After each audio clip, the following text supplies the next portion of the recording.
Une ligne, une seule ligne, et c'est tout votre Home Directory qui disparaît. Pas d'alerte, pas de confirmation, juste la perte de toutes vos données. Linux et le bash, c'est puissant, très puissant, mais c'est aussi impitoyable. Un simple oubli, une variable mal protégée, et vous pouvez perdre des heures de boulot, effacer des fichiers critiques, voire créer une faille de sécurité dans vos systèmes. Si vous êtes là, c'est que vous avez déjà un peu de bouteille en scripting. Vous avez sûrement déjà vu ma vidéo 5 erreurs bash que tu fais sûrement, le lien est dans la description si tu ne l'as pas vu, qui couvre les bases guillemets, chmod, rm, code retour, etc. Aujourd'hui, on passe en mode expert. Je vais vous montrer 7 erreurs, souvent sous-estimées, mais qui peuvent avoir des conséquences graves, comme la perte de données, l'automatisation qui plante sans message, des comportements non reproductibles, ou même une faille de sécurité exploitable. Et à la fin, je vous offre un bonus gratuit, le guide ultime du shell bash au format carte mentale, pour structurer votre apprentissage de façon claire et visuelle. Le lien est dans la description. Allez, on passe à la première erreur, ne pas tester ses scripts dans un environnement isolé. Voici une erreur que je vois trop souvent. On écrit un script et on le teste directement en production ou sur son propre dossier utilisateur. Résultat, une mauvaise boucle, une variable mal évaluée, un RM trop large, et c'est la catastrophe. Pourquoi c'est dangereux? Parce que vous exécutez des commandes avec des effets réels et irréversibles. Vous oubliez parfois de simuler l'environnement cible.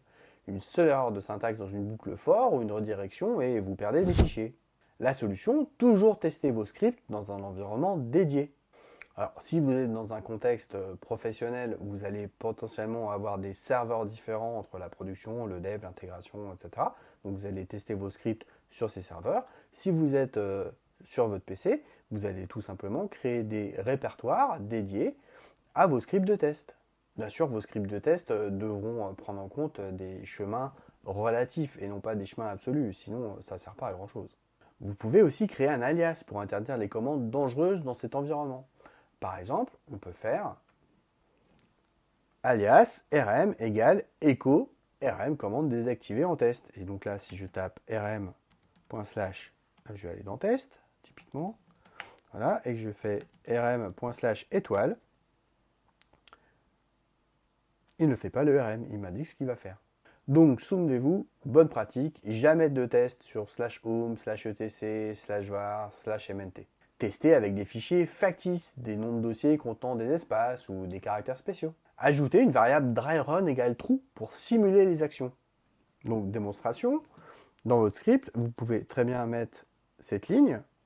Donc, vous avez une variable dry_run et vous allez l'initialiser à true de telle manière à ce que quand vous êtes en mode debug, ben en fait, il va afficher ce qu'il va faire, et quand vous n'êtes pas en mode debug, il va réellement faire l'action. Donc là, je n'ai pas défini ma commande dry_run, donc le RM s'est déclenché, et sauf que j'ai un alias qui me dit que le RM est désactivé, donc il a désactivé. Et si je mets la variable dry_run à true, et je rappelle ma commande, voilà. Il indique je supprimerai $file, mais $file n'est pas valorisé. Donc on va le valoriser en trap.sh par exemple. Hop, je relance, voilà, je supprimerai trap.sh. Tester dans un environnement isolé, c'est la base, mais on peut aller encore plus loin. Il existe une commande magique trop souvent oubliée qui permet d'éviter que le script continue après une erreur. Vous la connaissez? Je vous laisse la noter. Interro dans 30 secondes. Cette ligne magique à ajouter tout en haut de votre script, c'est set-e pipe fail. Alors, qu'est-ce que ça fait? Avec -e, le script s'arrête immédiatement si une commande retourne un code d'erreur différent de 0. Avec -u, il échoue si vous tentez d'utiliser une variable non initialisée. Et avec -o pipe fail, si une commande dans un pipe échoue, le pipe tout entier est considéré comme un échec. Voilà un petit script donc qui va aller afficher un fichier, chercher la valeur foo dans ce fichier et ensuite faire un cut. Dans ce fichier, il se trouve que je n'ai pas foo, j'ai une seule valeur qui s'appelle test. Donc cette commande va planter, le grep va échouer. Mais, étant donné qu'on n'a pas mis d'option particulière, le script va continuer, donc il va nous afficher je continue quand même. Maintenant, je recommence, mais en ayant positionné la ligne magique set.eo pipe fail. Si je recommence ici, il ne devrait pas nous afficher c'est fini. puisqu'en fait, il va sortir tout simplement. Alors, c'est parti. Voilà. Donc, ça fonctionne. Cette commande a échoué et pourtant, il a continué. Donc, il met je continue quand même. Et ensuite, on a positionné ça, on continue. Et là, il s'arrête et donc, il ne nous affiche pas, c'est fini. Alors, pourquoi c'est critique? Sans le set-u au pape-fail, comme on l'a vu, votre script peut continuer malgré une erreur sans que vous le sachiez. Avec -u, le script échoue si tu tentes d'utiliser une variable qui n'est pas définie. Donc ça t'évite d'avoir une variable vide que tu vas utiliser dans une commande cp, rm ou move par exemple. Et avec -e, ton script va s'arrêter dès qu'une commande retourne erreur. Donc ça permet d'éviter de passer pour un succès alors qu'il a échoué silencieusement à mi-parcours. Alors quand l'utiliser? Toujours, sauf cas très particulier où tu veux justement tolérer des erreurs. Et dans ce cas, tu dois documenter clairement ce choix. Troisième erreur, les expansions non protégées. Les expansions telles que étoile, $@, $1, $2 sont également puissantes, mais ultra dangereuses si mal encadrées. Premier exemple, rm $1. Si l'utilisateur n'a rien passé au script, le shell développe $1 en une chaîne vide et rm peut alors s'exécuter sur le répertoire courant. Exemple 2, le globe non encadré. For file in étoile, do echo $file. Si aucun fichier ne correspond, le étoile reste littéral et vous pouvez vous retrouver avec des commandes comme cp étoile target qui copie étoile ou rien du tout. Donc la bonne pratique, c'est de toujours encadrer les expansions. On va mettre des guillemets autour de notre $1. De la même manière, on va mettre des guillemets autour de notre $file. Et avec $@, par exemple, for arg in $@, do echo entre guillemets $arg. Et si tu veux aller plus loin, tu peux activer ces options. shopt -s nu globe. Si le globe est vide, alors ça retourne vide. Donc si étoile ne trouve rien, eh bien ce sera vide. Tu peux aussi faire un shopt-s fail glob, ce qui fait que si le globe est vide, alors ça retourne une erreur. Si vous manipulez des variables ou des globes non encadrés, vous pouvez donner au shell le pouvoir de vous trahir. Et il le fera, avec enthousiasme. Erreur numéro 4, la substitution de commandes non sécurisées. Une erreur vicieuse et très courante, même chez les pros, c'est la substitution de commandes non sécurisées. Exemple, output égale $ls étoile.txt. rm $output. Quel est le problème ici? $output contient plusieurs fichiers séparés par des espaces. Quand vous le réutilisez sans guillemets, bash split sur les espaces. Si un nom de fichier contient des espaces, par exemple mon espace fichier.txt, c'est la catastrophe. Démonstration, output égale $ls.txt. Si je fais un écho de $output, il m'affiche fichier txt, mon espace fichier txt. Donc, si je fais un rm $output, donc est-ce que je veux supprimer fichier.txt? Non. Et ensuite, erreur, parce qu'il va essayer de supprimer mon. Et ensuite, il va essayer de resupprimer fichier.txt. La solution, c'est de toujours entourer les expansions de substitution avec des guillemets. Mais si la commande retourne plusieurs lignes, utilise plutôt un tableau. Par exemple, donc on initie un tableau qu'on appelait file qui va inclure tous les fichiers dans le répertoire courant qui s'appelle txt. Je vais ensuite parcourir ce tableau pour afficher la liste des fichiers. Et donc si j'ai un fichier avec des espaces comme mon espace fichier.txt et que je recommence, je réinitialise mon tableau, j'ai bien l'ensemble de mes fichiers qui apparaissent. Donc à retenir, n'utilisez jamais de substitution non guiée si la commande peut retourner plusieurs lignes ou des espaces. Préférez un while read ou un mapfile pour les listes de fichiers. Erreur numéro 5, le trap absent ou mal utilisé. Quand vous lancez un script, potentiellement il va créer des fichiers temporaires, des sockets, des verrous, et puis tu l'interromps avec CTRL-C. Et ces fichiers restent. Pourquoi? Parce que tu n'as pas mis de trap dans ton script. C'est quoi trap? C'est une instruction pour intercepter un signal, comme sigint ou exit, et exécuter du code avant de quitter. Un exemple simple, une fonction cleanup qui va supprimer le fichier temporaire, et on va appeler cette fonction cleanup avec la commande trap en mettant un trap cleanup exit, ce qui fait que quand le script se termine, le fichier temporaire est automatiquement supprimé. Autre signaux utile, le int qui correspond au CTRL-C. le terme qui correspond au kill et le ERR qui correspond en cas d'erreur qu'on retrouve avec notre 7-e.